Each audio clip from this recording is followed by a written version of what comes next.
On January 6th of 2021, the entire world was shocked by an event that seemed to transcend reality into the realm of the comical and the darkly absurd. The Capitol building, the home of America's Congress, was breached and sieged by a crowd of hundreds. I was at work when it happened, and I mostly watched on Twitter, but it took me a while to do so. For most of the day, I thought they were just rioting outside. Surely they wouldn't get in. It couldn't be that bad. But as the day went on, I would pay closer attention as we all tuned in on our TVs, Facebook feeds, all of our feeds. We received calls from panicked relatives and questioning text messages from curious friends, wondering what exactly we were watching. That day, the most powerful of American institutions was breached and overrun, not by an invading army, but by American citizens, an event that has never before happened in our country's history. But I don't think that was the most shocking part. What was most shocking was how easy it was for them to do it. Welcome to the No One is Competent podcast, a show dedicated to exposing just how bad everyone who's in charge is at being in charge. And today we are handling the incompetencies around the most traumatizing event of the previous year. I say previous year because unless I seriously mess up, this episode is dropping on the 6th of 2022 as part of the 3 weeks of NIC content extravaganza in between the 2 QAnon episodes because we are just that good. I am your first host, Azalea, the person who is way too excited about all of the wrong things, and I am joined by, of course, the marvelous, the uncompromising Jay, nice to speak to you all again, I suppose, and I promise that there will be no Prosecco-caused delay for this episode, because, frankly, I don't even like Prosecco that much. I don't plan on drinking it again. I too went a bit hard on New Year's this year. Me and my best friend, we got a little drunk and we made praline for everybody, which, all right, folks, write this down because this is the best advice you will ever get on a podcast. All right, you take 1 cup of butter, put that in a pot, boil that into oil, get that simmering, okay? Like bubbling. Then you take about 12 to 15 ounces of pecans, slap that in there, rustle that around the oil, get them all slick. Then you do 2 cups of brown sugar, stir that all in there, and once that gets bubbling, you're going to mix in about a 1/4 cup of heavy cream. All right, that's very important. Now you're going to be mixing that for about 3 to 4 minutes. It's going to change color slightly. You're going to work all that white from the cream into the brown, and it's going to become more of a tan color. It's best if you do this with what's the thermometer? A thermometer, that's the word. I am the word boy. And you're going to stir the praline until it gets to be exactly 238 degrees Fahrenheit, and then you're going to pour it out into a tray. Now, you need to be very, very careful, and it takes 2 people to do this, 1 to do the pour, 1 to scoop it out, because I don't know how much you know about boiling sugar, Jay, but that will destroy your skin. Just not a good time. No, believe me, I know that boiling sugar is up there with, like, napalm and mustard gas in terms of deadliness. Yeah, no.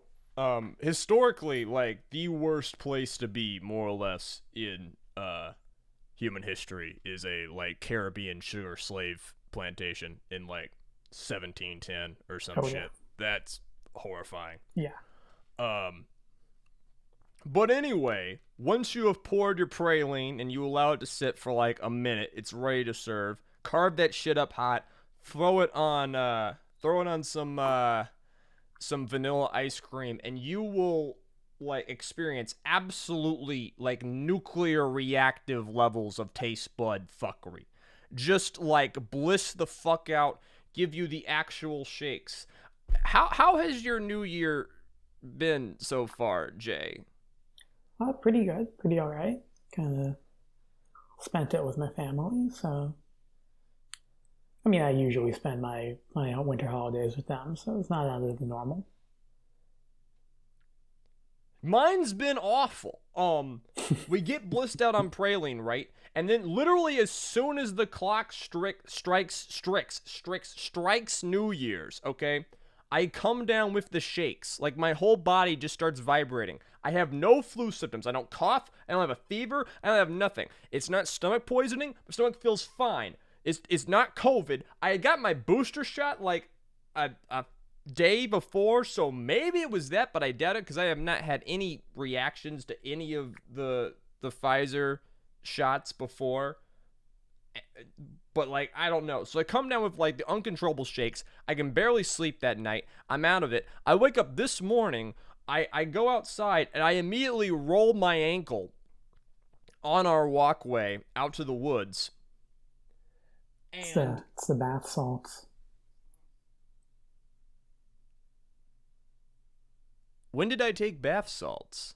I don't know. When didn't you? Jay, what do you know that I don't?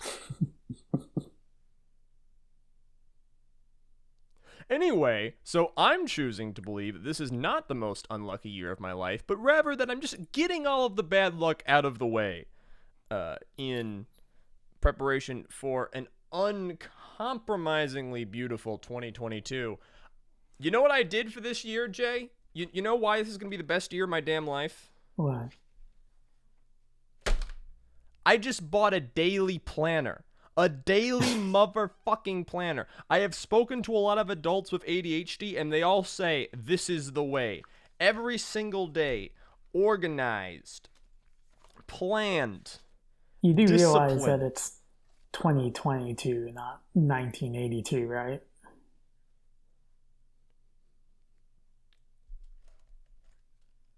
Jay, listen. We're not all productive members of society, okay? Some of us need this. Look at Jay on his high horse of his clean brain privilege. Fuck you. What are we talking about today? The January 6th Capitol attack, breach, protest, riot, whatever you want to call it. Yes, and we need to be very, very specific here. So we planned on doing a January 6th episode on January 6th, basically from the moment this podcast started, right? Yeah. However, this has turned out to be one of the more difficult episodes to research for reasons we'll get into.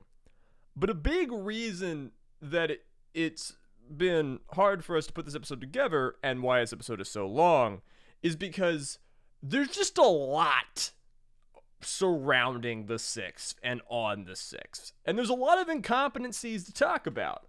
And you could tackle this episode from a lot of different axes. We could talk about the incompetencies of the people who failed to overthrow the election because they didn't do what they wanted to do. We could talk about the incompetencies of prosecuting the people who did the Capitol siege, though that would take a few more years for that story to all shake out. So let me talk first about what we're not talking about. We're really not going to heavily discuss, like, the political side of all of this. Like, we'll mention Trump plenty because he's central to the story.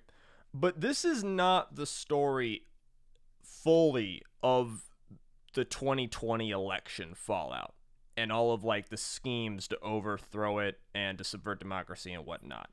We're not going to give you that blow by blow because that would turn this into a 4-hour podcast, and I'm not making another 4-hour podcast. And we do go a little bit into that in the Giuliani episode as well. Yes, Giuliani will return in this episode because I love him so much I couldn't leave him out. But what we're mainly going to focus on today is the riot itself and the Capitol siege part of the coup attempt, okay? We're going to talk about protesters breaking into the building, how they did it, and why it was so easy for them to do it. We're going to go in depth on how many Capitol Police were deployed, their gear, what munitions they used, why they were so unprepared, why it took so long for the National Guard to get there, etc., etc. That is the part of January 6th that we are going to be lasered in on. If you don't like that fact or you think that we covered this event poorly, I have good news for you. This is the most covered event in the history of the human race. So feel free to read the other 15,000 bajillion kalillion articles and listen to the 14 dozen other podcasts and review all the live streams yourself and come to your own conclusions. Yeah. But this is what we're doing. Yeah. Oh, I have read a lot of tweets in prep for this. Jay had to read congressional reports. Like, that's never fun, guys. Come on. Congressional reports actually aren't too bad. Actually, in terms of research, I don't mind government documents. They have a logic to the way that they're written, which makes them decently approachable. It would make sense that you would like that. Yeah. I would hate. Me and Jay are opposite people. I would hate combing through. What is the most boring thing you've had to read for this podcast? Oh, the most boring thing. Actually don't know. I'd have to go back and see. My money would be Kremlin reports for the Soviet-Afghan episode. Those weren't too bad. Mainly just because I was interested in that topic. I would say maybe some of some of the Rudy Giuliani research was just, especially while it was like early life kind of stuff, was just not super riveting. Fair enough. Okay, we've been bantering a lot. Only plugs thing I'll say is to go on to Apple Podcasts, give us a 5-star review, go on to YouTube, leave us the like, the comment, the subscribe, feed the algorithm gods. I'll do more plugs later. Let's get into this. Well, we do need to talk a little bit about politics. This was, after all, a highly politicized event, and it has its center at the 2020 presidential election. Now, for those of you who remember this election, which I'd imagine will be most of you, it was not that long ago, you'll remember that this was always going to be a strange election. The elections usually involve people waiting in lines, massive lines often, for hours on end, and that is a rather inadvisable act to do when there's a deadly plague ravaging the land. This, of course, led to millions more citizens than normal voting by mail. There were also drop boxes, drive-by voting, and other schemes such as that. And at the same time, in the months leading up to the election, the polling is not looking good for Trump. And because of that, he starts the same playbook he pulled in 2016, claiming if he doesn't win, it's surely because of fraud, and all these different, means of getting people able to vote without catching coronavirus were actually just schemes to cover up this fraud. In 2016, it was illegal immigrants voting, and this time the mail-in ballots would be the easy scapegoat. As early as June 22nd of 2020, Trump tweeted out that because of mail-in ballots, 2020 will be the most, all caps, rigged election in our nation's history. I love how election is capitalized, but not in all caps like rigged was. Like, the dude was almost drill-like in the way he... Anyway, Trump, of course, used his mighty Twitter account to reiterate those claims in the following months, begging courts to intervene and claiming the election was going to be the most corrupt in U.S. history. And as summer rolled on to autumn, the claims became more specific. In an interview with Fox Radio on September 24th, the president stated that he had evidence that ballots were being thrown out in Pennsylvania. And on November 1st, 2 days before the election, Trump called it a terrible thing that votes would be counted after the election night. Now, remember, this is going on in the midst of the COVID-19 pandemic. And for folks listening to this in New Zealand, in Nicaragua, the thousands of folks listening to this podcast in Latvia who don't know so much about the current American political situation in the midst of the plague is politically polarized because we live in the worst timeline. And with Democrats far more likely to believe that the plague is real than Republicans for reasons beyond this podcast. We are cursed, and God is letting us pay the price. Now, as a result of the polarization of the pandemic, Democrats were far more likely to vote by mail than Republicans were. Now, a lot of talking heads told us this would result in a strange phenomenon once the polls closed. First, all the in-person votes will be counted, and they would probably go to the GOP. But as the mail-in ballots were counted subsequently, it would swing down. I remember them calling this kind of like a blue shift, using the astronomical term. And that's pretty much exactly what happened. On the night of the election, a bunch of states like Georgia and Pennsylvania leaned red, but the news stations refused to call that. There were simply too many outstanding ballots to count. Fox News, which is often seen as an arm of the GOP propaganda machine, because it often is, followed the other larger media outlets and refused to call the race for either Trump or Biden. They actually did report the truth. Now, this would be the start of a rift within the GOP between those beholden to the truth and those who would follow Trump's narrative and go against democracy. What a week that was. What a week of vodka-soaked crying and panic attacks and screaming at people and you remember the election night Discord call? Jay, I remember everything. It's my curse. I remember I had a lot to say about Nate Silver, didn't I, on that night?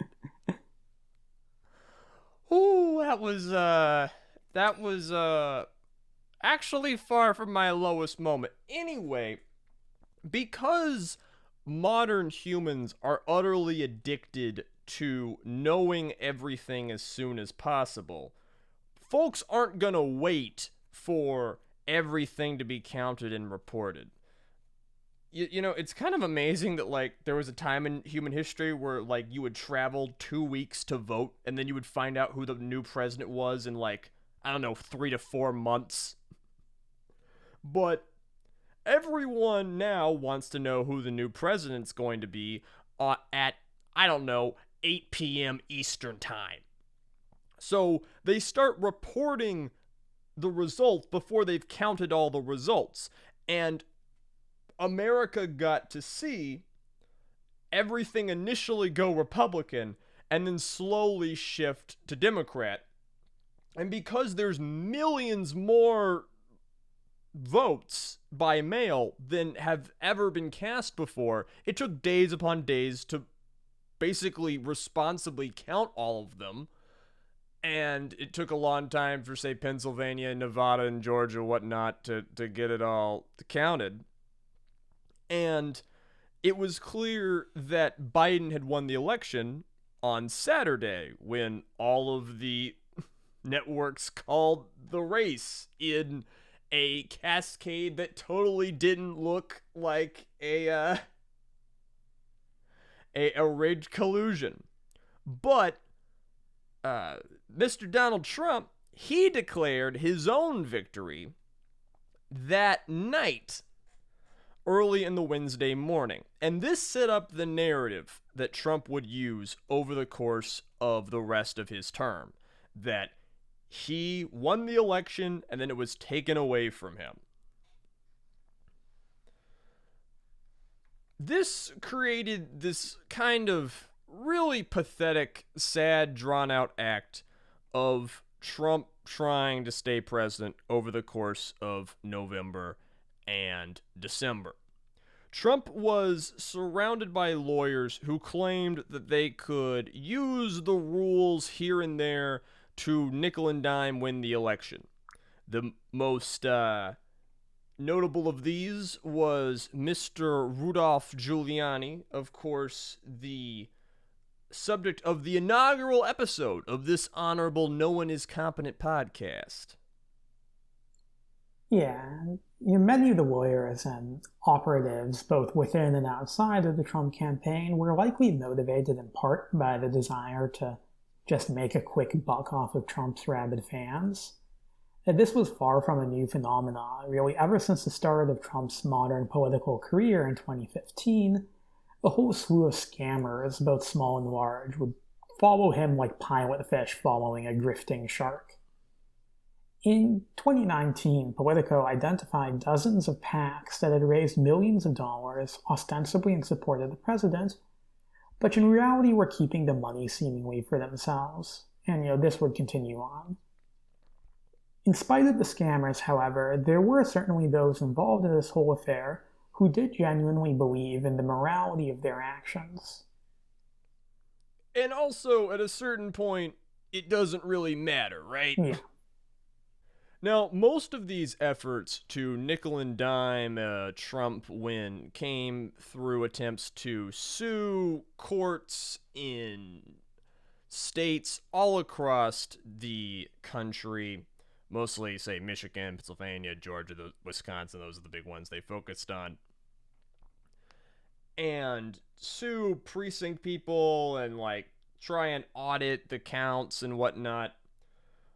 But nothing ever came of it. And the reason, of course, was that the count wasn't rigged. And the weird thing about American elections is, despite being incredibly inefficient and strange and dumb in lots of ways, American presidential elections are very, very hard to rig, almost impossible to rig, because they consist of thousands of county elections, not state elections, county elections, and hundreds of thousands of precincts where folks physically vote.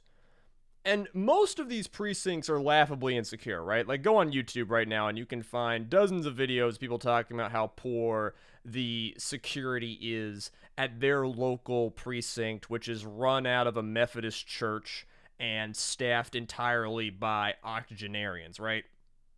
I don't know about you, Jay, but that's how voting works where I live. Usually at schools for me, but yeah. And it's true that each individual precinct and each individual ballot casting site is pretty insecure. But because there's so many of them, it is impossible to rig enough of them to really affect an election without getting caught. There's just too much work and risk for not enough payout.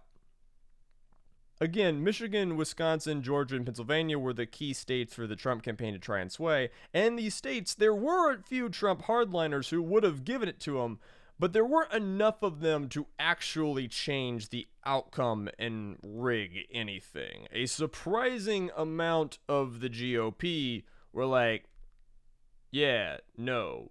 Partially because if they were to go along with Trump's claims, it would involve admitting tons of local incompetence and malfeasance that didn't exist, on top of the tons of local and malfeasance that just absolutely does exist, which I can tell you, living in Georgia is quite a lot.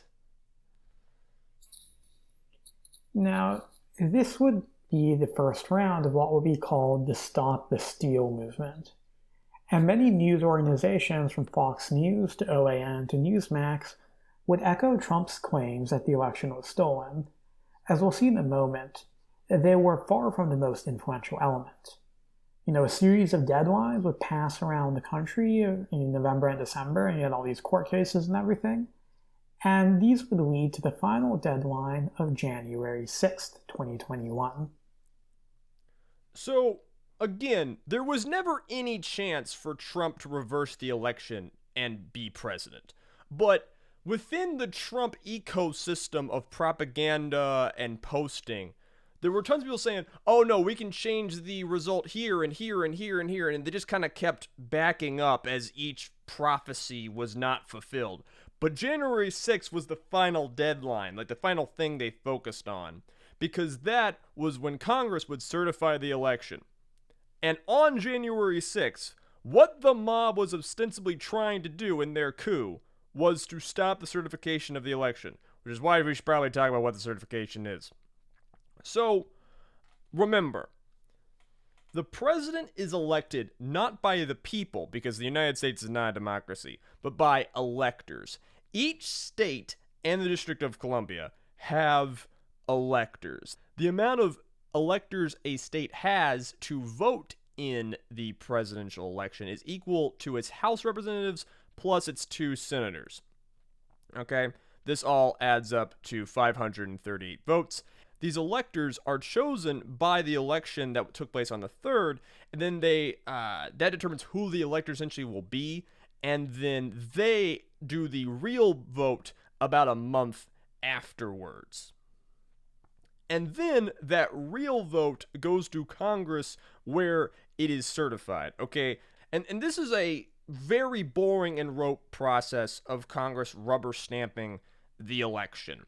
Like, you almost never hear about this even happening on election years because it's so routine that it's not worth talking about. Yeah, this process is a lot more complicated than most people think it is. And most of the time, all the complicated minutiae doesn't really matter. It's actually surprising how many times people have tried to rules lawyer their way into the presidency, considering how dumb it is. But, Biden had such a big lead that no amount of rules lawyering would compensate to get Trump the win. Besides, as we've highlighted, these were not exactly the best and brightest making these arguments. Flashback to Sidney Powell submitting booze-soaked, typo-laden affidavits and whatnot. I don't know what legal words are. Neither did Sidney Powell. During this lame duck period in December, it was very common for the uber dorks in the audience to say, well, even if they did stop the election, Trump and Pence both would have their terms over on the 20th, so technically then Nancy Pelosi would be the president. Knock, knock, I'm so smart. And that's stupid, okay? Listen, these people aren't trying to finagle the election for Trump. This is a brute force attack on democracy. These folks don't care what's true. They're not living in our reality. They know the reality they want to live in, and now they're about to use force to make it real. But now let's zoom out a little bit and talk about the 2020 that led to this beginning of 2021, because January 6th was kind of the apex of a lot of build-up. 2020 was a banner year for citizen-on-citizen violence, the same as 2017. This came from 3 main and related sources, those being protests over the murder of George Floyd and others, protests over the COVID lockdown, and protests to the federal and police responses to the aforementioned protests. One of the most dramatic incidents and clashes between protesters and the police were the Black Lives Matter protests in Washington, D.C. These events featured several incidents of federal law enforcement officers using heavy weaponry on protesters, beating them in riot gear, flooding them with tear gas, and even bearing down on them with a helicopter. Later, the Pentagon would claim that this incident made them think twice about deploying the National Guard on the 6th, but as we'll see, the official narrative isn't always supported by the facts. That must have been a pretty scary time to live around DC. Yeah, it was a thing. The far right, we're talking groups like the Proud Boys, militia members, neo Nazis, etc. They used these protests as an excuse to go out and beat their perceived enemies, often preempting leftist or citizen violence. These fascist gangs and militias flourished in this environment, using the riots as cover to beat up protesters and often just homeless folk they found on the street. That is very common in Portland. This created a kind of circuit of violence and counter protesting where certain people would kind of tour around the US, just bouncing from protest to protest, riot to riot, eventually coming to a head in DC. The Proud Boys especially made DC their playground. The Proud Boys are a fascist adjacent group of street fighters that was founded by Gavin McInnes in 2016, who, by the way, was one of the co-founders of Vice magazine. So, note that. You don't need to know much about them other than that they like to hurt people. They clashed with counter-protesters in December in DC on one event that resulted in 4 stabbings and 33 arrests. So as you can see, this violence is getting more and more extreme. Once Trump kicked off his Stop the Steal protest movement, that just added to this tide of pre-existing violence. And it allowed more mainstream Republicans, just average people sitting at a church or a barber's or post office just around your town, the millions upon millions of just boring Republicans across the United States. It allowed them to get in closer contact with the fringe Republicans and fascists who lie on the far side of the right, who were already engaged in this circuit of protest violence. The December riots and Stop the Steal rallies allowed the MAGA crowd to network and plan, using sites like Spreely, the Donald.win, and especially Parler to plan their next moves. Parler was one of the many so-called free speech social media sites that had sprung up in the last few years after Twitter and Facebook started to throw the far-right crowd off of their platform for hate speech and violence. Whenever you brand yourself as a place with no rules, you're going to get filled with the folk who broke the rules of the last place. Before the 6th, Parler was littered with posts claiming the need to stop the satanic takeover of America on the 6th, often mixing Nazi imagery side by side with Trump's rhetoric and the language of the QAnon movement, who had long predicted a Great Awakening flashpoint where America would be purged of Trump's enemies in the Great Holy War. So these folks were planning on marching on the Capitol on the 6th to interfere. And common in these groups were the idea that the mainstream media wouldn't tell the true story of the 6th. So it would be important for them to film everything when they got there. There was also a lot of messages about how camouflaged Antifa radicals would be embedded amongst the Trump loyalists. So they needed to look out for them. And there was also this growing sentiment that cops were not necessarily aligned with their movement, and that patriots could drop their back the blue stance. As we'll see, part of the many reasons that the 6th was not as deadly as it could have been is that this rhetoric, while present, did not permeate through the entire crowd. But perhaps the most unsettling posts were those in which folks claimed they had told their parents or children that they might not come back alive from the 6th. I read a lot of these, and it's impossible in these posts or in any to know if the users were serious, how much of this is a joke or a LARP, but in hundreds of thousands of jokes and empty rhetoric, a few people are going to be serious. A few hundred people would be ready to die. And Facebook was where much of the planning for the 6th began, and where much of the fake news surrounding it was spread. And while more concrete organizing often took place off of Facebook, Facebook employees were directly aware of what was going on their platform before and after the 6th. The Facebook papers, released by an ex-Facebook employee, Francis Hugan, directly revealed internal Facebook communications of employees furious over their own company's lack of action and higher-ups dismissing their concerns. It's very common for folks to get radicalized on Facebook and then get invited to smaller sites to organize. There was plenty of evidence that violence was coming to DC, and then there were some measures taken to stop it, mostly by local officials. Enrique Tarrio, leader of the Proud Boys, was taken into custody on the 4th of that month after he violated firearms rules and participated in numerous attacks on black churches. Mayor Muriel Bowser warned residents to stay out of the downtown area that day and ordered the entirety of the city's police to be on duty.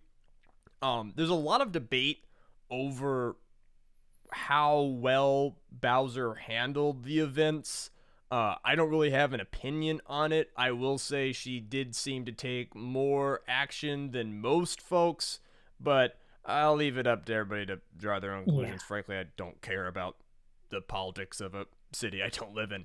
But through my research, I think I've come to the conclusion that of all the people involved with this, she's probably one of the more effective leaders. That's in part due to just a general lack of leadership, which we'll see later on. The National Guard was also mobilized, but it didn't particularly matter. Internally, the FBI were keeping an eye on the Capitol, but mostly just circulating reports amongst themselves, and did not issue a formal intelligence bulletin to any law enforcement agency prior to the 6th. While most politicians and media figures will tell you that the Capitol siege came out of nowhere, there were plenty of people warning about an attack and general violence on the 6th. Most of this warning came from journalists specialized in covering the far right, like Robert Evans, but even NBC and the Daily Beast were covering the growing tide of online threats before the 6th. So again, we're going to be focusing on the breach of the Capitol building, so let's get to know our battlefield. The United States Capitol, better known as the Capitol Building, is the seat of the United States Congress, the legislative branch of the federal government. The building is located on the eastern end of the National Mall, which is kind of the centerpiece of DC. Everything that you think of as being the touristy stuff that you saw when you were in DC, that's the National Mall, okay? At the center of the Capitol Building is the central building containing the Great Rotunda. That's the place that's directly under that big dome that you're thinking of when you think of the Capitol Building. And it's flanked on either side by wings built to house the chambers of the Senate and the House of Representatives. Okay, Senate's on one side, House is on the other side. Now, there's a second floor underneath that central rotunda called the Crypt, because when they were naming all this, they knew that eventually the Capitol was going to be involved in a JRPG where after you clear all the enemies on the first level, you would then have to fight the boss in an area in the basement called the Crypt. The boss would be a zombified George Washington, I suppose. Was he really supposed to be buried down there originally? Yeah, that was the original plan. Obviously, it didn't happen. I don't think his family were really too into it, but that was the plan.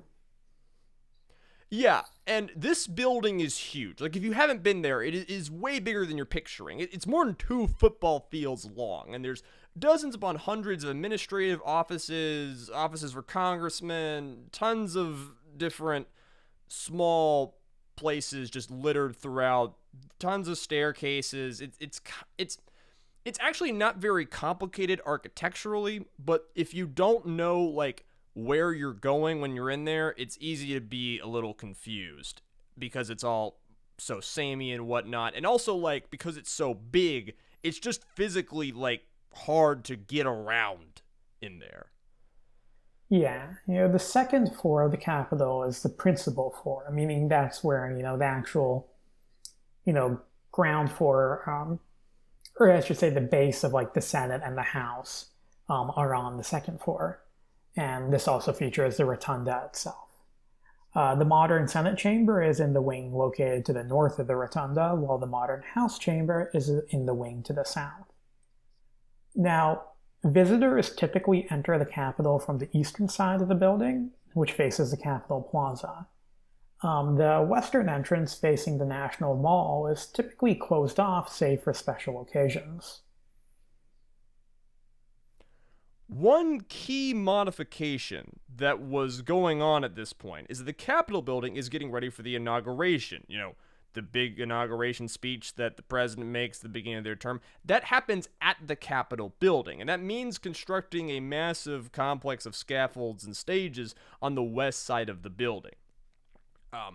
Once rioters and folks start really struggling with police, things are going to be very different on the inauguration side of all the scaffolds and stages and the non-inauguration side. And we'll be labeling both as such. Things are going to be very different. And perhaps the most violent side of the melee is going to be right where Joe Biden would give his speech just 14 days later. The Capitol sits on the larger Capitol grounds, which is 274 acres of lawns, plazas, walkways. It's all very nice. It's connected via underground passageways to the congressional office buildings, a set of 6 buildings used to house the individual offices of senators and representatives. And this is so the important people don't have to mix with the tourists when they're on their way to work. Yeah. Or they can, get out of there if something bad is going down, which may or may not happen. Fun fact, the Capitol didn't start doing like evacuation drills until after 9/11. Yeah. Like they didn't have gas masks for everybody until after that. Yeah. Now, the entire U.S. No one is competent, folks. Yeah. Not a single person. Now, the entire U.S. Capitol complex, consisting of the Capitol itself, the congressional office buildings, the Supreme Court, and the Library of Congress, and basically a whole bunch of other buildings and parks in their immediate vicinity, are protected by the U.S. Capitol Police, which is a federal law enforcement agency that's under the auspices of Congress itself. The U.S. Capitol Police has around 1,840 sworn police officers and a further 350 civilian employees. Now, it's very key to remember that when we say Capitol Police, which we will be saying on many occasions, we mean the folks sworn to the congressional complex. This is Capitol with an O, not an A. The police of D.C., the capital of the country, are called the Metropolitan Police. It is confusing, and we do apologize. The Capitol Police are additionally charged with protecting members of Congress both in and outside of D.C. Again, the Capitol Police are far from the only law enforcement present in Washington, D.C. They report directly to the legislature, but then you have the Metropolitan Police Department of the District of Columbia, the MPDC, or just the Metro Police, with over 3,400 officers. Those are people that the mayor can command.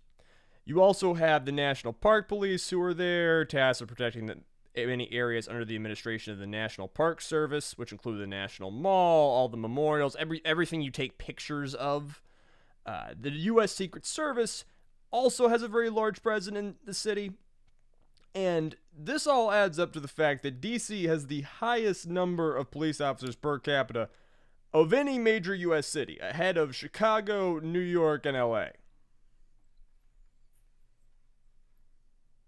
Now, Washington, D.C. also has the D.C. National Guard forces, composed of the D.C. Army National Guard and the D.C. Air National Guard, which operate under the authority of the President, with authority traditionally delegated to the Secretaries of the Army and Air Force respectively. The D.C. National Guard has over 2,700 men, and the nearby states of Virginia and Maryland also have their own larger National Guard components that can be called upon by the federal government for assistance if need be. In summary, D.C. is protected by several law enforcement and military components under various chains of command. The Secret Service, Park Police, and D.C. National Guard act under the authority of the executive branch of the federal government. Ultimately, that means that they're under the control of President Trump. The Capitol Police, meanwhile, are under the legislative branch, and the Metro Police act under the command of the mayor of D.C., but can be federalized by the president at any time. So now we're going to zoom to the 6th. And remember, we are not covering, like, the failure to overthrow the election. So we're not going to tell you about every harebrained scheme that Trump's entourage had. We're not going to talk about a pillow salesman coming to the president with PowerPoint slides on how to destroy democracy as much as I would like to. But this was all going down. There's plenty of like you can read the Wikipedia article for yourself on all of the meetings that Trump had, and frankly, I don't really care about most of those because, as evidenced by history, nothing really came out of it because Trump is the most lazy would-be dictator of all time, as evidenced by the fact that he was too lazy to make himself dictator. Which he easily could have, but he did not, because again, he's a fat fuck and he doesn't get off his ass.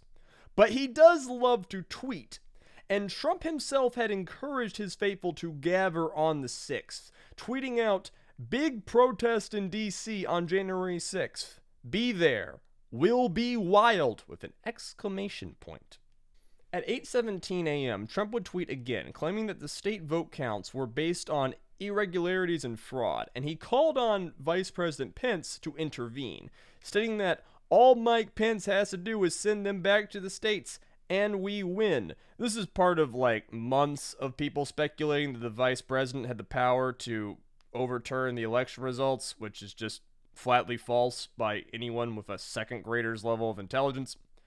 And Trump would gather his supporters in the National Mall around 9 o'clock in the morning for a series of speeches. Prominent speakers included Representative Mo Brooks, who said, "This is the day patriots start taking down names and kicking ass." Representative Madison Cawthorn remarked on the fighting spirit of the crowd, while Donald Trump Jr. threatened Republican lawmakers who didn't intervene in what they thought was a fraudulent process.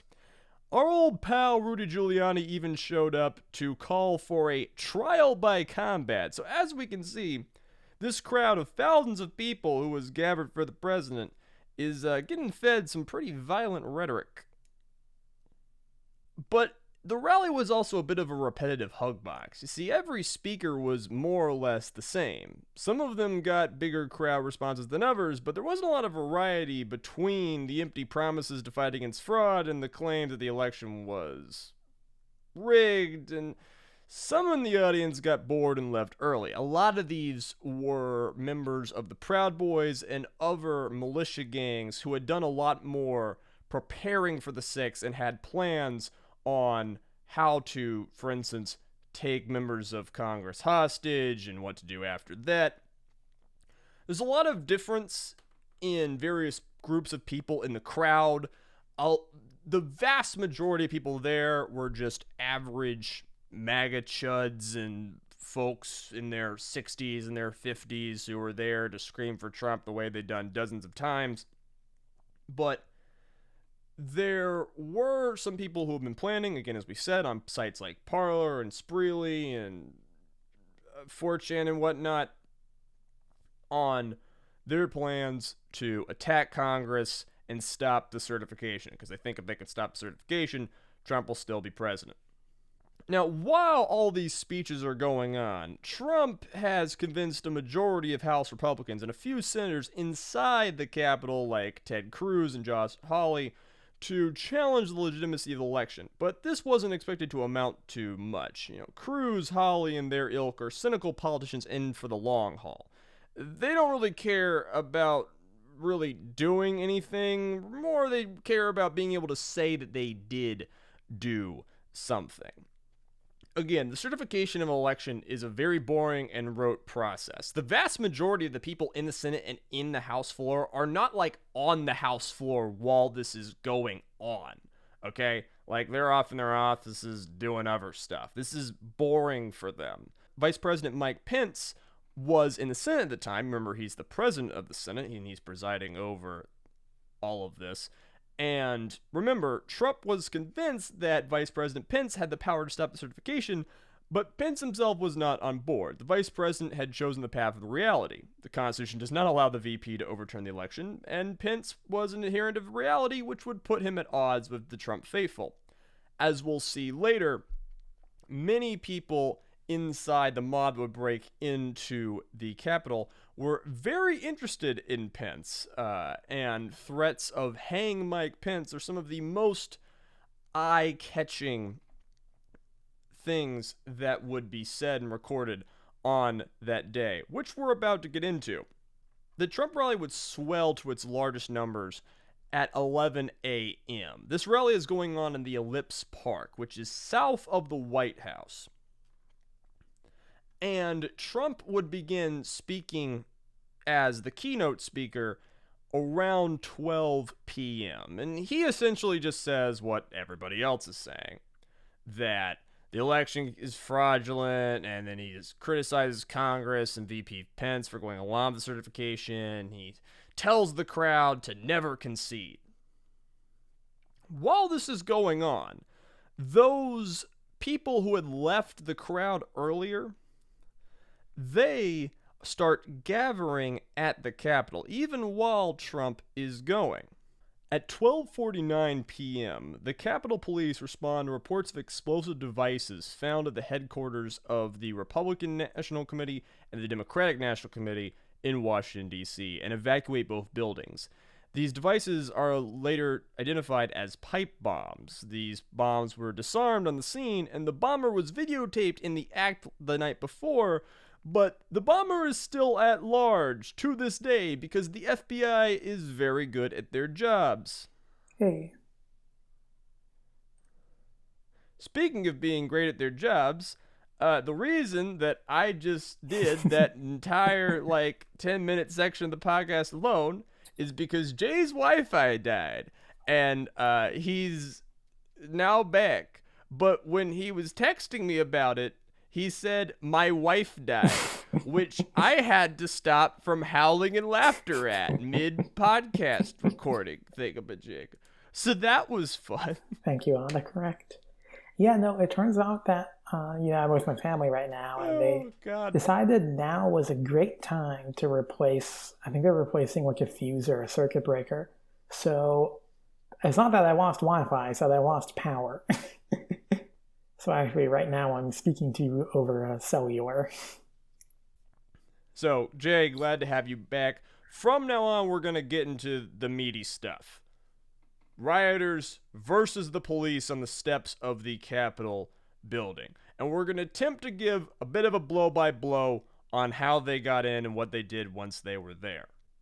One thing we should make clear is that precise numbers for this whole event are pretty hard to come by. The FBI would estimate that about 2,000 people were involved with the siege on the Capitol itself, but there were tens of thousands, potentially even over 100,000 people, in the protest at large at the time. And, I wasn't able to find a good universally accepted number for how many Trump supporters there were on the National Mall. This day would consist of thousands of small interactions between law enforcement and rioters, so we really just have to try to pick the best and most important stuff. Around 12:50, protesters are gathering near the Capitol reflecting pool to the west of the Capitol building, and they start taking down the bike racks that are formed as part of the Capitol Police's security perimeter, and they are shoving it towards the police officer before just ignoring it and moving on. This is probably the most ominous scene of the day. You just see hundreds of people mounting on one side of just a series of bike racks, and then 6 officers who aren't in riot gear on the other side being like, "Please don't," and the crowd just gets in. So they start flowing onto the Capitol's west front grounds. They're about a football field size away from the building yet, but they're going to start climbing up towards them. Now remember, this is not the main crowd, but the advance force. And this is also when the DC police, the Metro cops, begin to arrive. So on 1 o'clock, due to the scuffling that's beginning to start outside, the Capitol Police is going to order a lockdown of the Capitol building. And the Chief of Police, Stephen Sund, requests assistance from the Secret Service, and he asks the House and Senate Sergeant-at-Arms if they would support him in asking the National Guard for backup. While this is all going on, Congress is still meeting to confirm Biden's win, with Pence releasing a letter confirming that he will not interfere with the electoral count. At about 1:10 p.m., Trump ends his speech with a call for his supporters to march on the Capitol, stating, "We're going to walk down to the Capitol, and we're going to cheer on our brave senators and congressmen and women. And we're probably not going to be cheering so much for some of them, because you'll never take back our country with weakness. You have to show strength, and you have to be strong." This would cause the main crowd of Trump supporters to begin their march towards the Capitol from the Ellipse, which is a roughly 20 to 30-minute walk.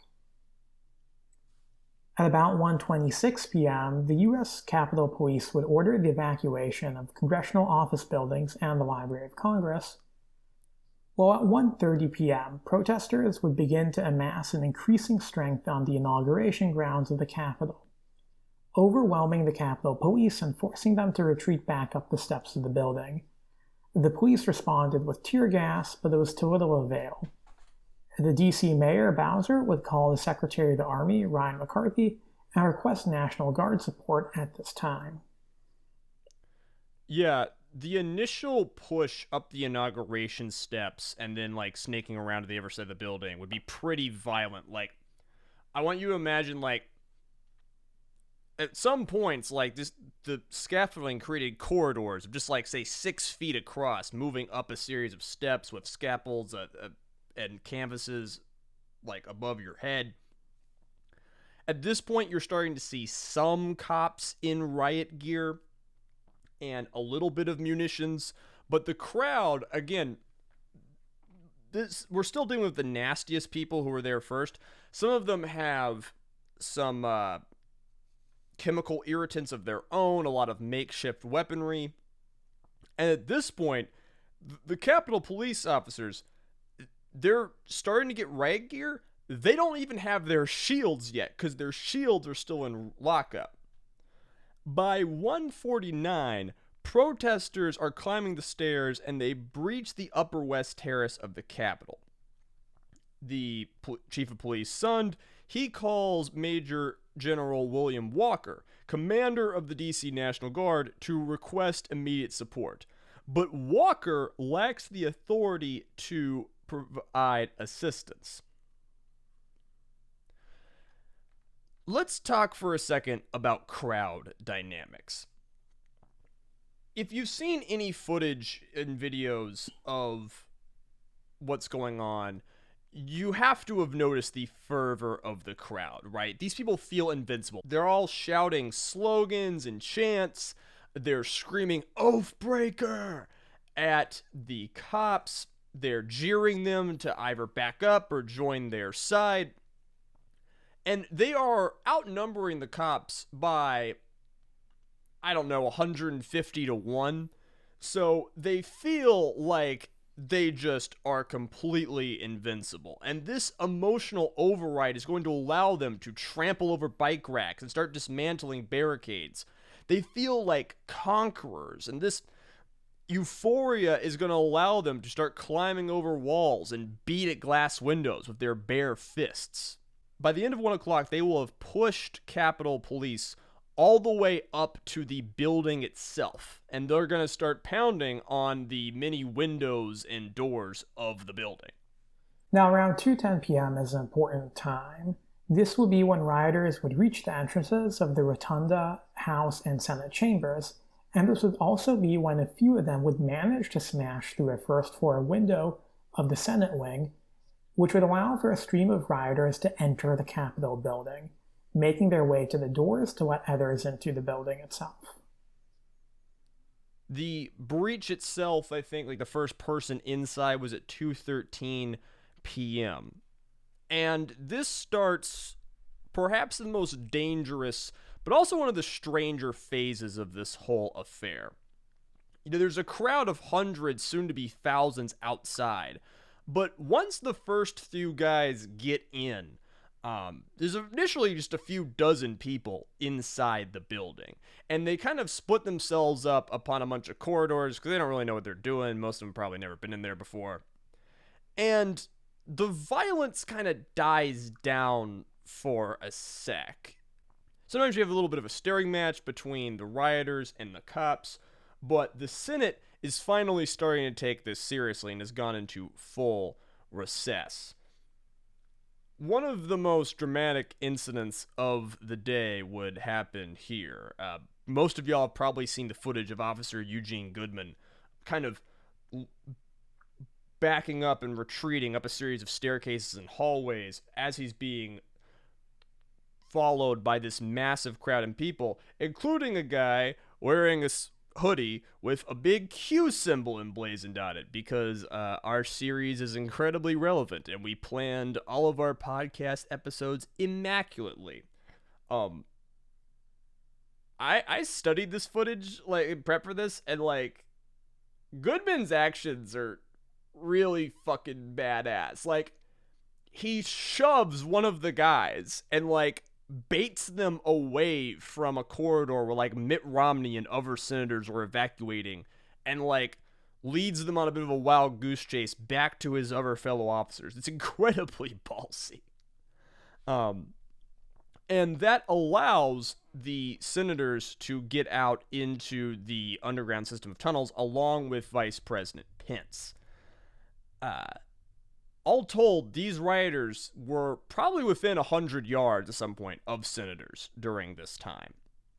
So remember, the initial break-in is on the Senate side of the building. And these guys busted through windows that are easier to break than the windshield of your car. Like, watching the footage, it's clear that it's safety glass of some kind, but it doesn't seem to be 2 layers. And some people just busted it in, then peeled it off with their bare hands, and then kind of climbed through and opened up doors to let other people in.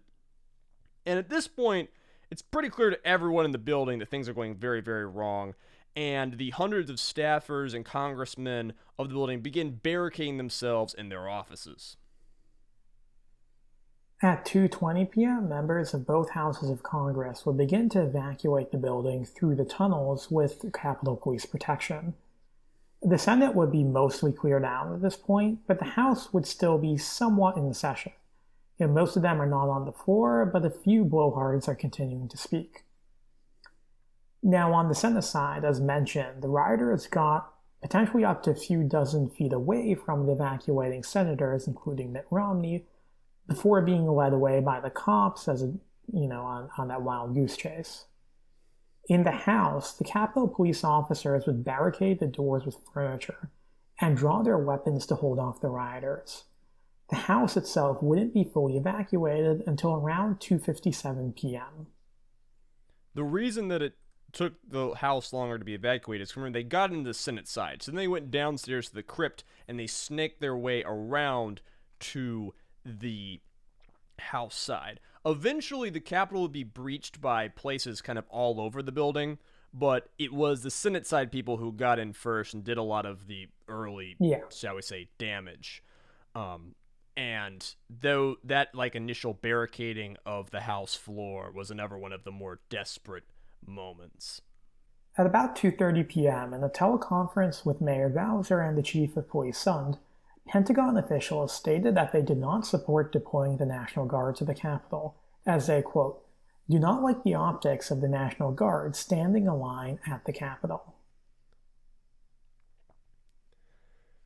The initial break-ins are a strange scene. It was very bizarre I watched a lot of footage. It was bizarre to watch. Remember, these are like the most fervent and violent members of the crowd. And when they get in and they start kind of like, where's Pelosi? Where's Pence? They don't, like, a lot of them don't do much initially. Again, they've lost their numbers. They kind of end up just like yelling at masked Capitol policemen. And there's almost a surprising lack of violence. I think a lot of it has to do with a lot of this was just like, say, 40-year-old white dudes yelling at other 40-year-old white dudes. And this is what answers to me the question that the January 6th crowd was never truly anti-cop in its fullness. Lots of cops would be injured and even killed on this day, but that would be by massive crowds with a massive emotional override. When it was just 1 on 10 or 100 on 10, there really wasn't enough blood in the crowd for them to just, like, say, straight out attack the policeman inside the building. But that doesn't mean that there wouldn't be death. At 2:43 p.m., rioters would break a glass door of a hallway that leads to the House chamber. As one member of the riot was lifted through the resulting opening, she was shot fatally by a Capitol police officer. Ashley Babbitt would become the first casualty of the Capitol riot. Yeah, the story of Babbitt is pretty tragic. You know, she was prepared to do violence, and she was a big part of violence, but her story is that of, you know, woman in the Air Force, has a hard time adjusting to civilian life, goes through several failed businesses, begins falling down a rabbit hole of conspiracy theories. We'll talk next week about how she was a big part of QAnon, was a huge part of her life. And now, in her death, she has been made the focus of a lot of QAnon conspiracies going forward, and a lot of martyrization by the larger right wing, because there is nothing more powerful than a dead white woman. Indeed. Meanwhile, on the Senate side, rioters would make their way downstairs into the crypt, and from that central location were able to spread out to the rest of the building. While these advanced people did not have the most planning and gear, once they were in the building, they really didn't do much except aimlessly walk around and try and break stuff. Especially stuff they'd been told about before, such as Nancy Pelosi's office, which they break into around 2:45. And by 2:50, they break into the now fully evacuated Senate chamber, which would lead to the many iconic photos of the Q shaman, and, like, with his fucking face paint and damn buffalo hat. Yeah, I think I don't even find it funny anymore. I think I've gotten desensitized. What about you, Jay? Desensitized? Yeah, too much. Maybe let's take a break in our blow by blow, because after that, after this, things are gonna kind of take a shift. What was it like watching the Six? Like, how much attention were you paying in the afternoon? So I actually was not watching like the news until probably around 3:40ish. So after everything we've just talked about. So that's when I kind of tuned in and realized that, this actual Capitol breach had occurred. Those of you who may or may not know, I live in BC, and I generally tend to keep clear of protests and large gatherings. So, I was nowhere near the events of the day when they were going on. But it was definitely very surprising because, if anybody who's lived in DC can tell you that whenever there's a sort of big event like 4th of July fireworks or the inauguration, there are police and their National Guard pretty much everywhere. You become used to seeing Humvees and army trucks just on the street, every few blocks when these things are going on. So even though I had seen all the warnings, online that there would be these attempts at breaching the Capitol, even I kind of had in the back of my mind that, like, it probably won't actually go very far. Surely there'll be, enough people there to stop it. So yeah, definitely a fun thing to tune into. Another anecdote is my grandmother was in D.C. during the Martin Luther King March on Washington, and she vividly remembers there being cops on every street corner of the city. So, yeah, nobody took this seriously, and nobody did even close to what would be necessary to respond. Yeah, we'll go into that later. I didn't I wasn't paying much attention for most of the day. Remember, the day started with a confirmation that Georgia had just elected um, a Jewish dweeb and the heir to Martin Luther King's church as senators. So I was kind of riding high that morning, and I got to work at like 2, and the kid who had the shift before me is like, "Hey, they're in the Capitol." I'm like, "What?" And I would watch it on Twitter. I wouldn't pay much attention around like 3 and 4. And bit of a confession, I found a lot of it funny at the time, and I wasn't really worried. I was kind of like, "Oh, this is just like y'all deserve this. Like this is what y'all have wrought. Have at it. Like fuck it. Fuck them." Um but then as the day went longer, I start getting calls from my sister. I start getting texts from some of my friends who are a lot less politically aware than me, who are asking me questions about this. And I come home from work, and my family's around the television watching this on the news, which to this day is like, I think, the only time the news has been on the central TV in my house. And yeah, it was a shift. Um, so this is the weird thing about the six is it's hard to find the climax of this story. Like probably the most dramatic moment is when Ashley Babbitt gets lifted through the broken window and she gets shot in the chest.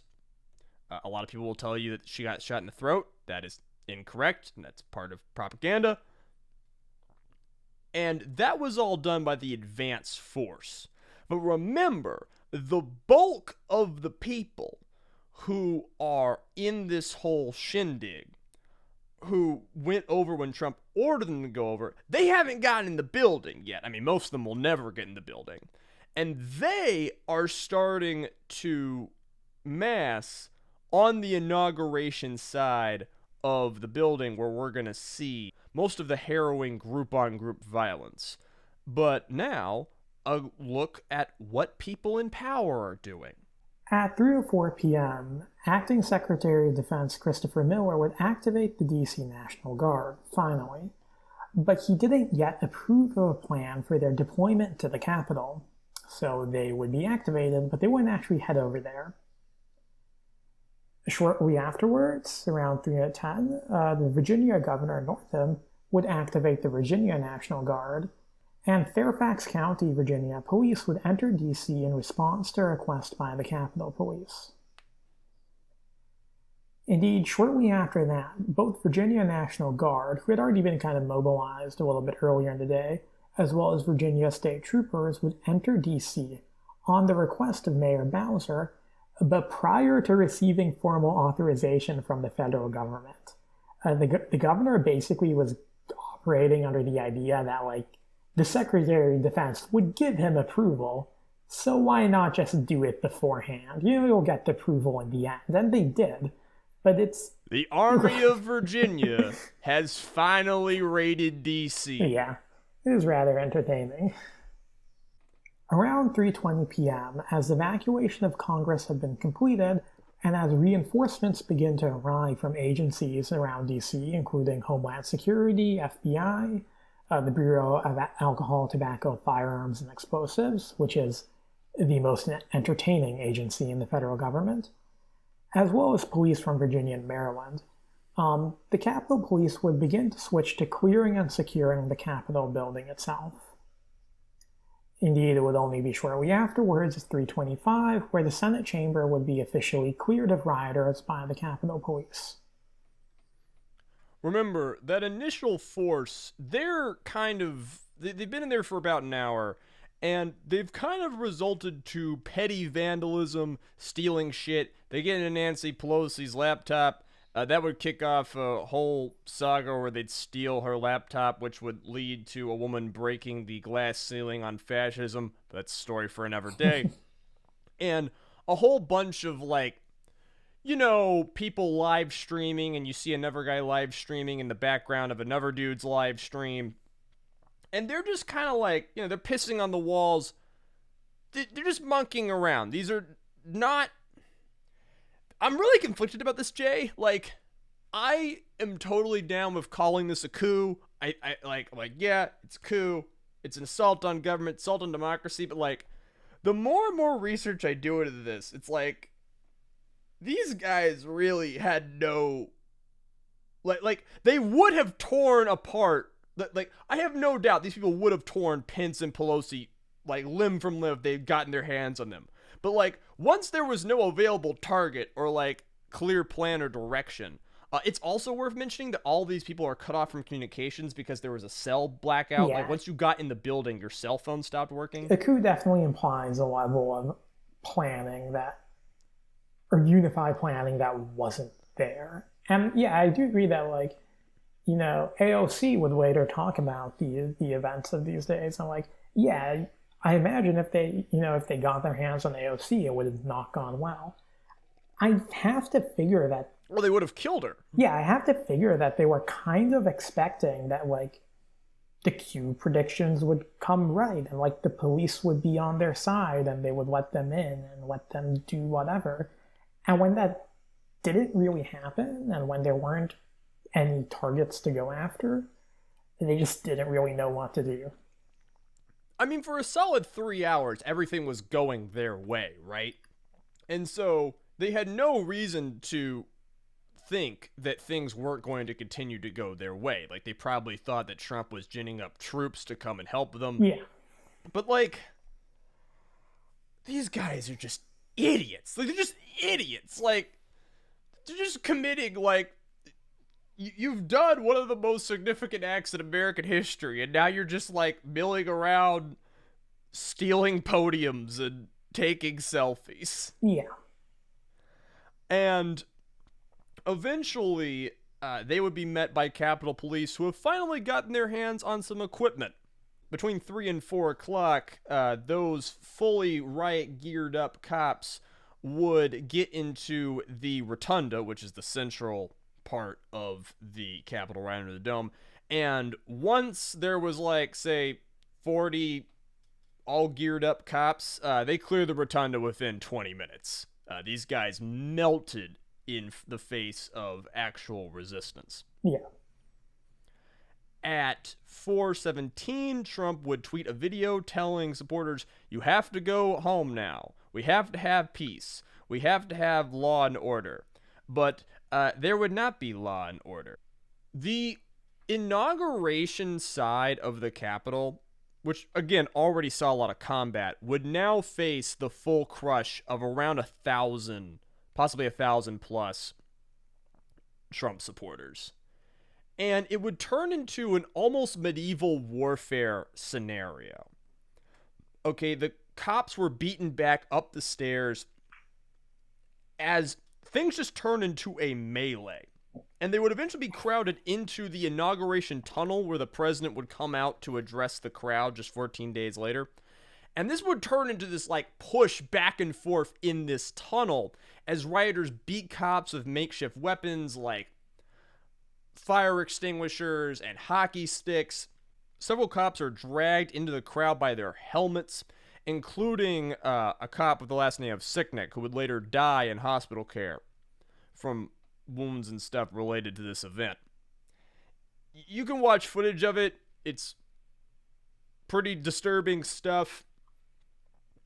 And while these people would not go into the building itself, they would be responsible for the vast majority of injuries sustained by the Capitol Police, who were mostly going to criticize Capitol leadership and terrible decision making. But one thing I want to be clear is that I do not envy any of the people securing the Capitol during this day. And I would have cut and run, but partially because I'm an anarchist and I don't give a shit about any of the people in the Capitol. But like, they face down incredibly harrowing odds and a very violent crowd without often being properly armed. Now, around 4:26 p.m., one of the rioters outside would collapse unconscious near one of the entrances to the Capitol. Roseanne Boyland would become the second casualty of the riot. Her death would be initially blamed on trampling, but a post-mortem examination would reveal that she died of an amphetamine overdose.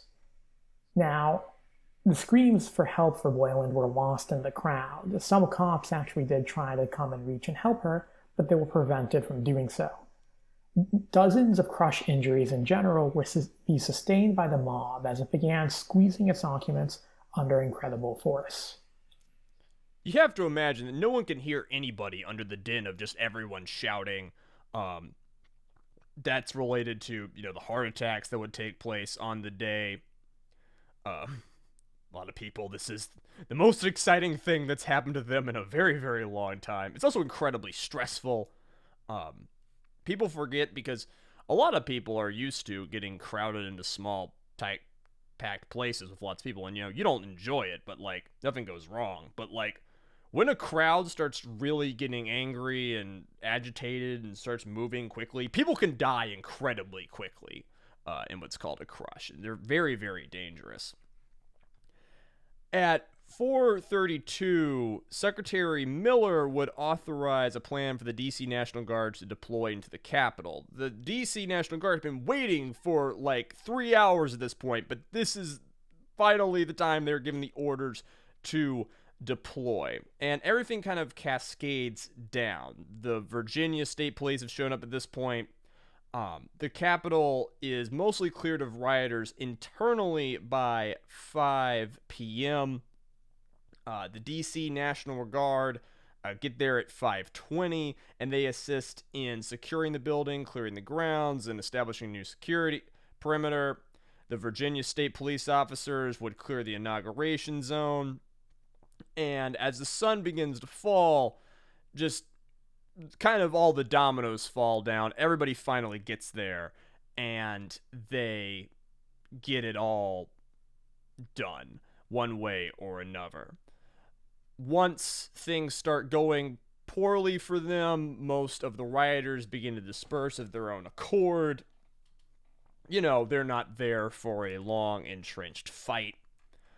At 8 o'clock, after a complete sweep of the Capitol grounds by police and National Guard, Congress reconvenes to resume the counting process, and at 3:24 in the a.m., Congress would affirm the results of the Electoral College, formally declaring Biden the winner of the 2020 presidential election, meaning that at least they failed in doing what they planned to do. Yeah. Hoorah. Yeah. Now, depending on how you count things, the events of the January 6th Capitol protests and riots resulted in up to 9 deaths. 2 Trump supporters, Kevin Greeson and Benjamin Phillips, would die of heart attacks during the day. However, neither of them were directly involved in the storming of the Capitol.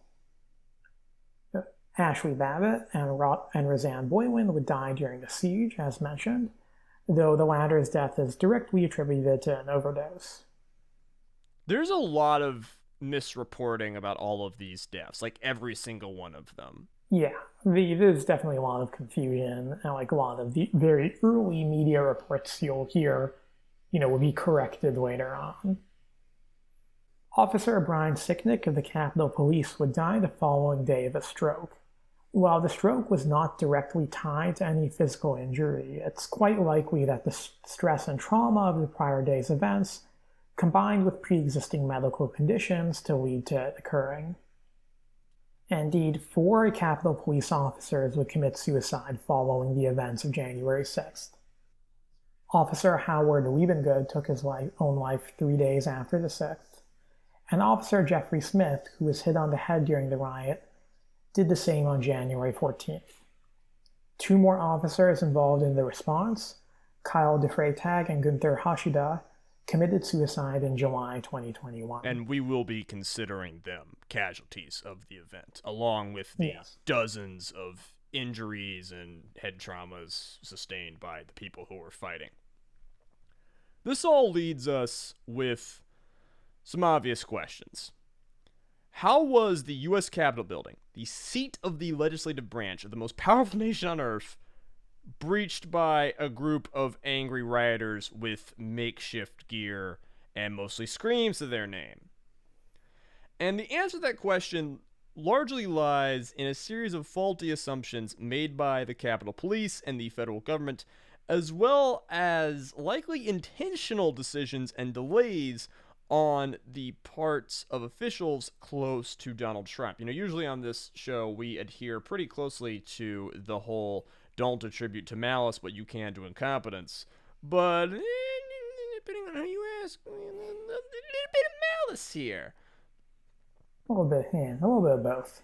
Obviously, right after this went down, Congress, that just got humiliated and traumatized, would order tons of committees and whatnot, investigations into all of this.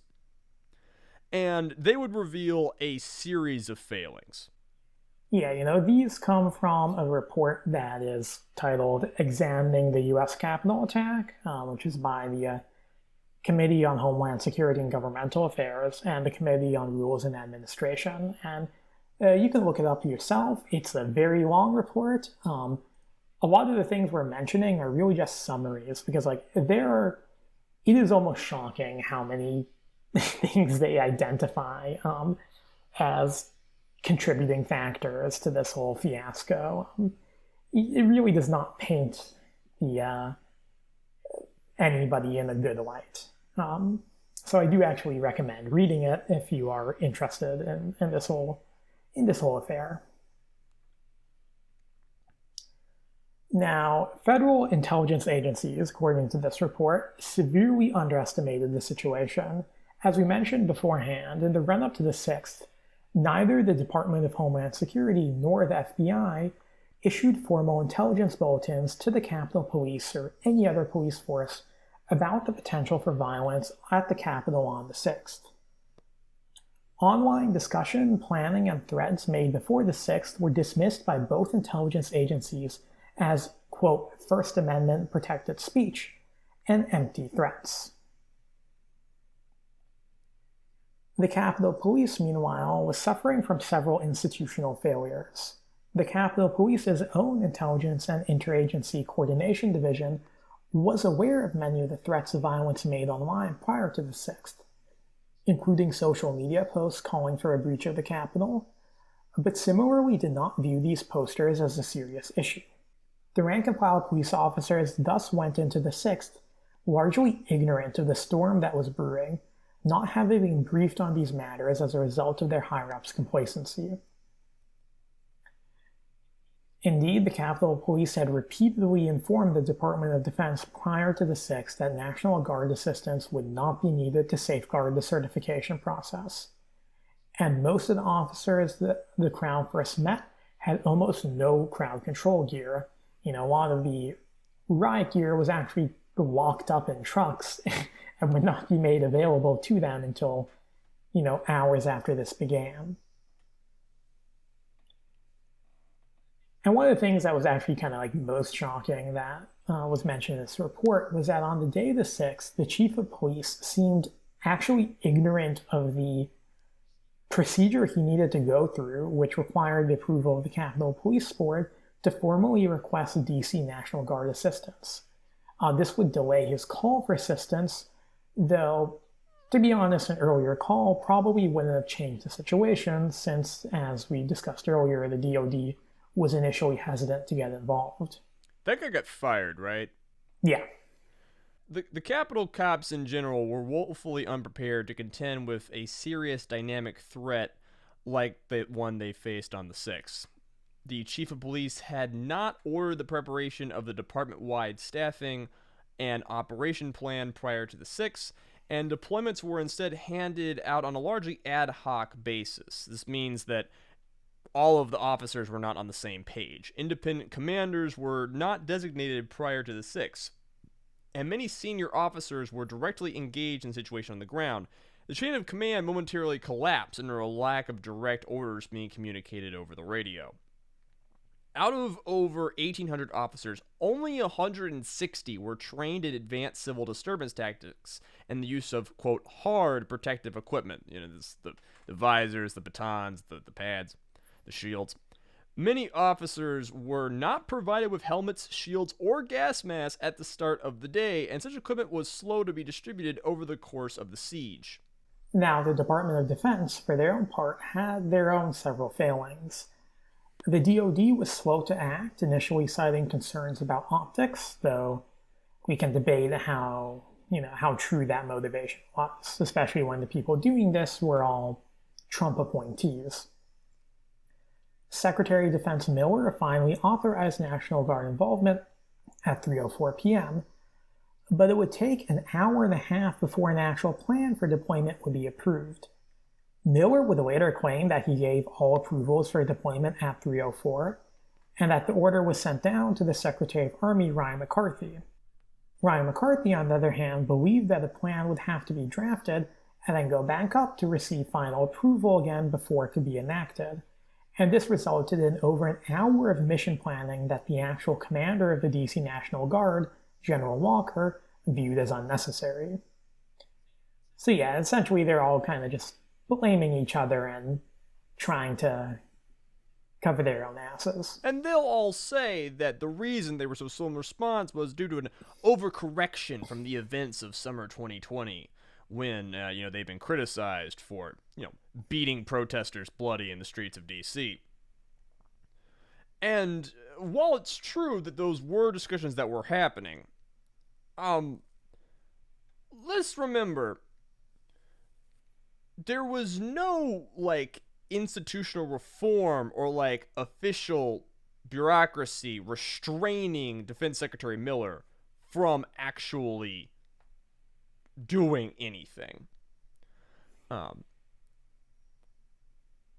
Additionally, it's rather suspicious that the order to General Walker restricting him from using the main reaction force to assist the police, remember this is the National Guard guy, without going through the Secretary of the Army and Defense was only issued on January 4th, 2 days before the 6th. Yeah. In general, many of the issues can be attributed to a lack of clear leadership. It's normal when facing a domestic security threat for the president to appoint an agency as the lead federal agency in charge of coordinating all involved parties. According to the DoD, the Department of Justice was established as the lead federal agency in charge of security for the certification process on January 4th. However, the DOJ made no effort to set up a point of communication with the Department of Defense, and did not communicate with them or the DC government and police during the 6th, remaining largely uninvolved in the entire situation. However, then Acting Attorney General Jeffrey Rosen would later testify to Congress that the DOJ had not been established as the lead federal agency, and the DoD was mistaken. It's not really clear who is correct at this time, though most testimonies given to Congress side with the DoD's take on the situation. In short, the federal government's preparation for January 6th and their handling of the situation of the day was cumbersome and ineffectual. And a lot of the reason it was ineffectual probably has to do with the fact that these are all Trump appointees who don't think Trump supporters are a threat. Yeah, that's important to remember because, it will be easy to, based on everything we've mentioned, to just dismiss this as a result of excessive bureaucracy.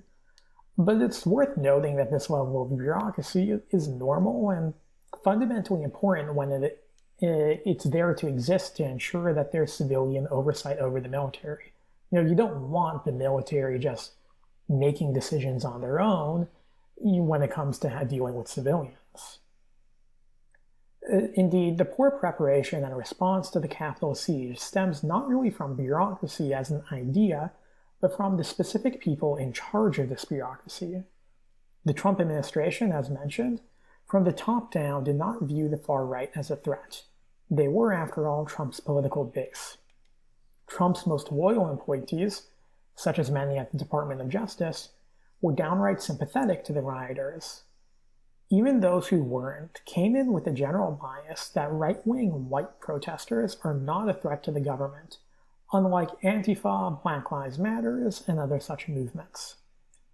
If the same threats of a Capitol breach had been made online by Antifa members in preparation for a big Antifa protest in DC, the bureaucracy probably would have worked it out to have a massive police and National Guard response to the security threat. Instead, the view and biases of those high up in the administration led to those below them having to piece together a response on the fly on January 6th. So January 6th was a national trauma felt throughout most of the political spectrum. I even know lots of conservatives who were very disturbed by the events, especially with all of the deaths and all of the many, many videos. The nation was angry. Someone needed to be held responsible. And, of course, as most events like this, the vast majority of the consequences were borne by the foot soldiers without the wealth of political capital to avoid taking the fall. While only a few dozen arrests were made on the day of the 6th, the FBI and other law enforcement agencies went pretty ham on arresting everyone they could nail down as being in the building or the crowd outside. The 6th was seen, rightly so, as kind of a humiliation of the national government and law enforcement, and so they wanted to get revenge. As of the recording of this podcast, law enforcement have charged over 700 people with insurrection-related crimes and have extracted over 100 guilty pleas.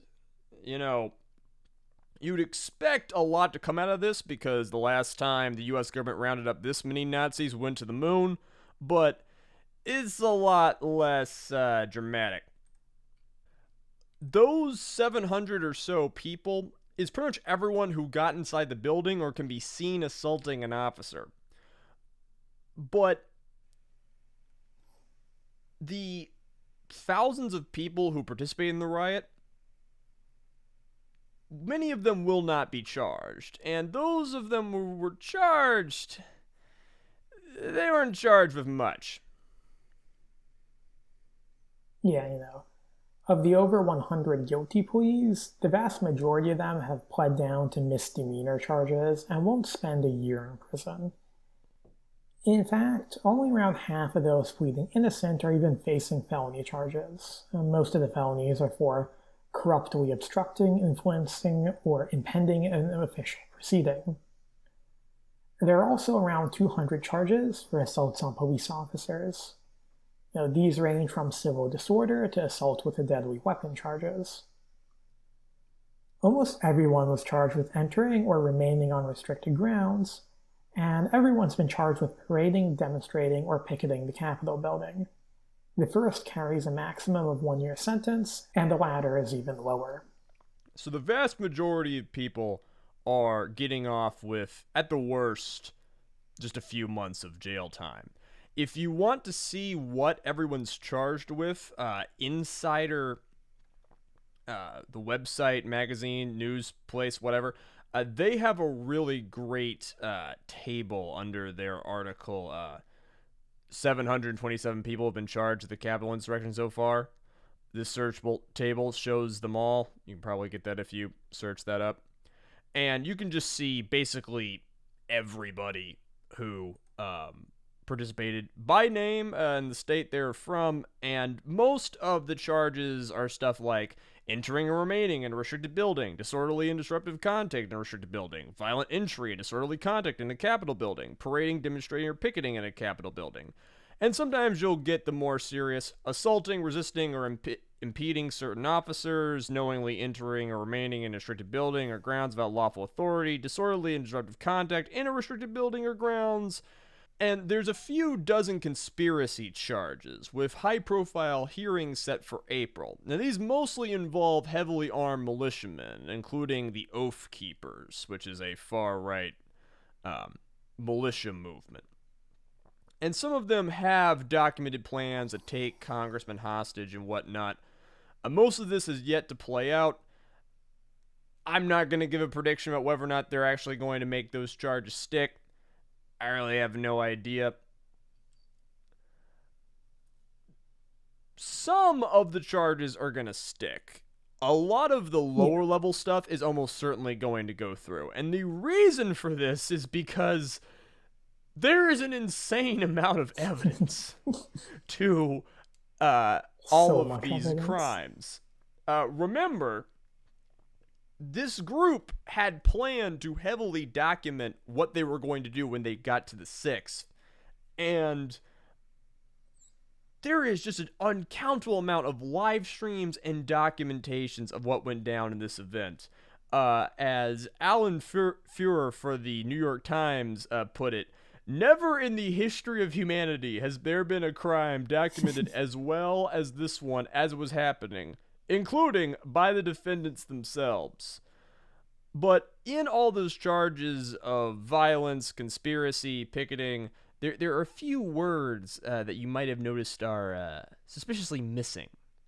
Insurrection, sedition, and treason charges have all not been used for political reasons, along with them being hard to charge. Lots of conservative judges, which is to say most of them, seem set on them not being applied.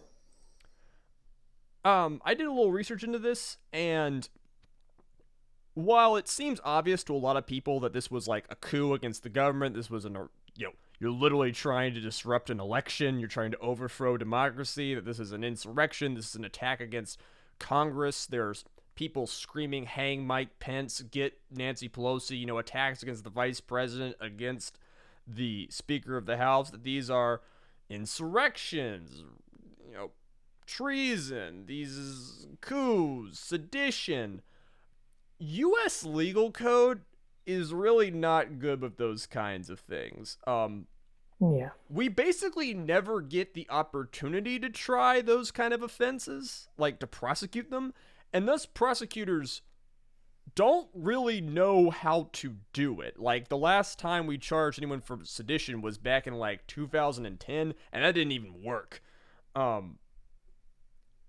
I personally believe that there is like kind of a mass movement to try and intentionally make it so that sedition and treason charges don't get made on mostly political grounds, because Republicans don't want this to be labeled as treason, be labeled as a sedition attempt.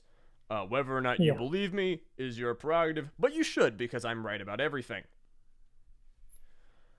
The other big result of all of this was some consequences for President Trump, who was, of course, impeached right after this, which didn't matter because the impeachment didn't fully go through, and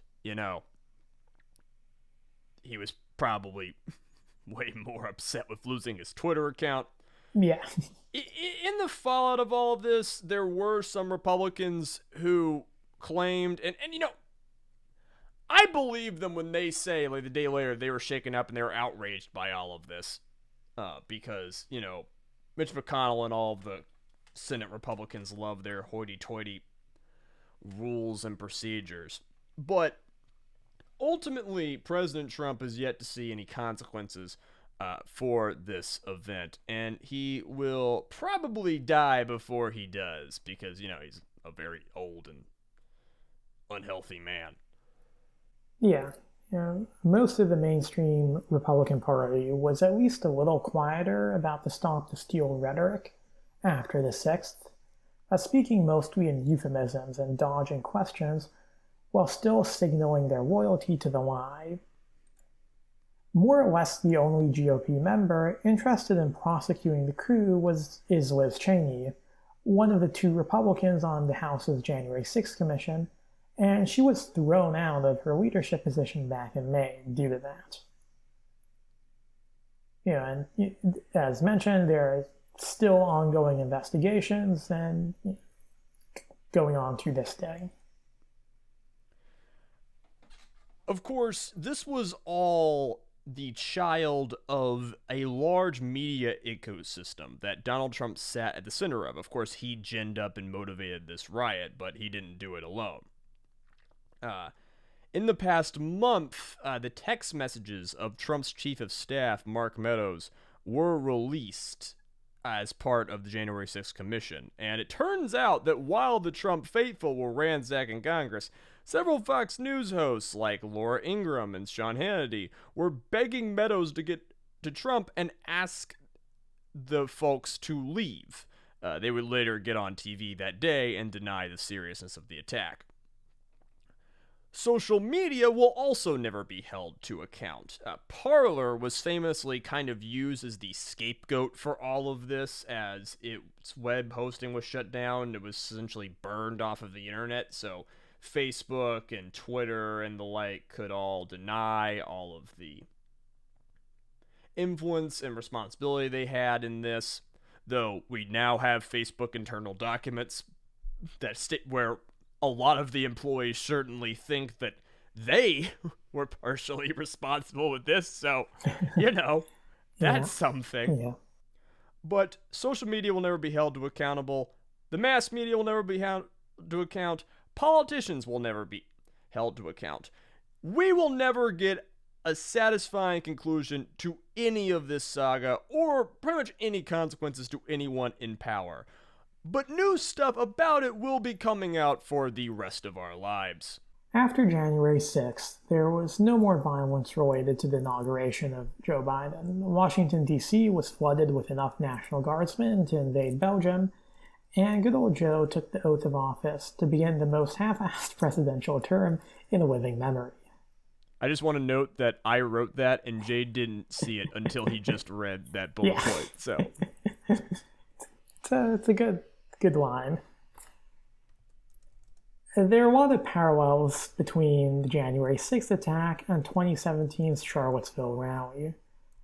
Both were the capstones of years of rising violence. Both were deadly, and both were disastrous to everyone involved, as the angry public descended on the leaders to get catharsis from national trauma. The far right got bold, went hard, and are being cracked down on. They've slunk back into their holes, and 2021 was a pretty quiet year. There will be more loud years to come, but we shouldn't forget the significance of the 6th. From 1861 to 64, D.C. and Richmond faced each other down. One the capital of America, the other the head of a state dedicated to white supremacy. An uncountable amount of blood was spilled in the few miles between those cities. Hundreds of miles of trenches dug, dozens of battles waged in a tug-of-war over the nature of America. 150 years later, a man bearing a Confederate battle flag vaulted through a window and breached the Capitol of the United States of America. Fascism scarred the heart of our nation, in a blow dealt by those who believe that nation belongs to them. It will be up to us going forward to prove whether or not they are right. The United States is not a unique, blessed nation. We are not immune to violence, to fascism, to lies. This happened because this is who we are. And if we do not change who we are, it'll happen again. Because no one is competent. Jay, this has got to be the most clusterfuck episode we've ever made. Like, your Wi-Fi went out. We didn't tell them at the time, but my Wi-Fi went out briefly because there's a storm rolling. This entire... We were repeating ourselves and speaking over ourselves the entire time. Everyone's going to yell at us for all the shit that we left out and got wrong. Both using mobile instead of Wi-Fi at some point. This is the longest recording we've ever done. I am in pain. Tell the people our plugs so we can get the fuck out of here. Of course. Again, thank you for listening to the No One is Competent podcast. As always, you can find us on Twitter at @not_competent. And you can reach out to us with episode suggestions and feedback there or at our email, which is nooneiscompetent@gmail.com. You can listen to the podcast on YouTube, Apple Podcasts, Spotify, Anchor, and various other platforms. Our music is by the great Sam Bryce. And finally, you can follow us both individually on both Twitter and YouTube. My Twitter username is Jaharis48, and the same on YouTube. Well, Azalea can be found on Twitter at Azalea Wyatt, and on YouTube at Wyatt the Word Weaver. Thank you for listening. Y'all be good. Happy New Year's, everybody. The podcast will return next week with QAnon Part 2 because I love punishing myself.